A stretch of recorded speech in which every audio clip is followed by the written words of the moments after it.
બનાસકાંઠાના સરહદી વિસ્તારમાં ગાયોના નામે થતા ડાયરા અને ડ્રો બાબતે કલેક્ટરની લેખિત રજૂઆત કરી અને આવા ડાયરા અને ડ્રો પર પ્રતિબંધ મૂકવાની કરાઈ માંગ। બનાસકાંઠામાં સરહદી વિસ્તારમાં ગાયોના નામે થતા ડાયરા અને ડ્રો બાબતે કલેક્ટરની લેખિત રજૂઆત કરી આવા ડાયરા અને ડ્રો પર પ્રતિબંધ મૂકવાની કરાઈ માંગ। થરાદ બાદ ધાનેરાના વાલેર ધામ ખાતે ગાયો અને ગૌશાળાના નામે ડાયરો અને ડ્રોનું આયોજન થયું, જેમાં લાખો ટિકિટની વહેંચણીમાં કરોડોની આવક થઈ, જેમાં 2 કરોડના ઇનામ સાથે બીજા ખર્ચ પણ 10 લાખની આસપાસ કરી અમુક રકમ ગૌશાળામાં આપી કરોડો રૂપિયા સંચાલક અને ટ્રસ્ટીઓ બારોબાર કરી જવાની વાતો સામે આવતા ગૌપ્રેમીઓની લાગણીઓ દુભાઈ। પરિણામે આવા ડાયરા અને ડ્રો પર પ્રતિબંધ મૂકવાનો સૂર ઊભો થયો, જેના અનુસંધાનમાં બનાસકાંઠા પાંજરાપોળ ગૌશાળા ફેડરેશન દ્વારા કલેક્ટર અને ચેરિટી કમિશનરને લેખિત રજૂઆત કરી આવા ડાયરા અને ડ્રો બંધ રખાવવાની અપીલ કરાઈ હતી અને આગળ કરેલ ડ્રોની તપાસ કરી કડક કાર્યવાહીની માંગ કરાઈ હતી। જોકે થરાદ ધાનેરા બાદ ડીસાના રામપુરા ધામમાં ડાયરા અને ડ્રોનું આયોજન આ સંચાલકોએ 2 ડ્રોની મલાઈ ખાધા બાદ શરૂઆત કરી દીધી છે, ત્યારે બનાસકાંઠા વહીવટીતંત્ર શું એક્શન લે છે તે જોવાનું રહ્યું।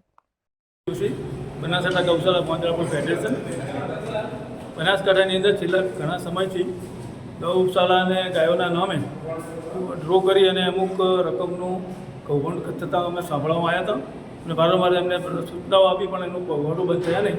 એના માધ્યમથી અમે માન્ય કલેક્ટર સાહેબ અને ચેરિટી કમિશનર અને આ બાબતમાં લેખિતમાં રજૂઆત કરી છે અને આજે એમને રૂબરૂ ભાષા મળવા માટે આવ્યા હતા અને ચેરિટી કમિશનર રૂબરૂ રજૂઆત કરી છે અને અંગે તાત્કાલિક કાયદેસરની કાર્યવાહી કરવી જોઈએ।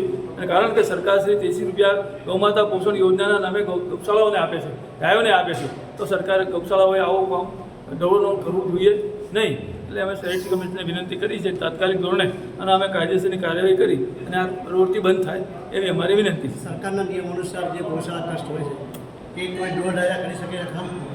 સરકારના નિયમ અનુસાર તમે જે નોંધણી કરાવો છો એમાં કોઈ ડ્રો ડાયરા થઈ શકે ખરા?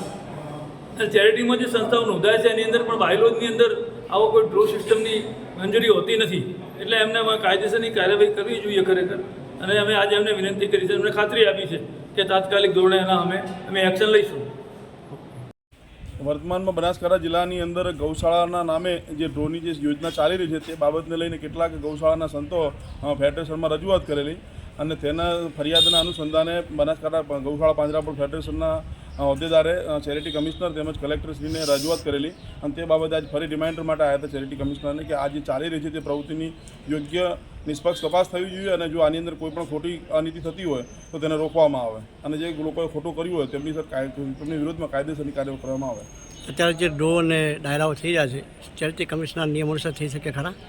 હવે જે તે સંસ્થાઓ છે એના બંધારણની અંદર જ જોગવાઈ છે કે તેમને એટલી જ પ્રવૃત્તિ કરવાની છે। જો બંધારણની જોગવાઈની બહાર જઈને કોઈ પણ પ્રવૃત્તિ કરે છે એ ગેરકાયદેસર જ ગણાય છે।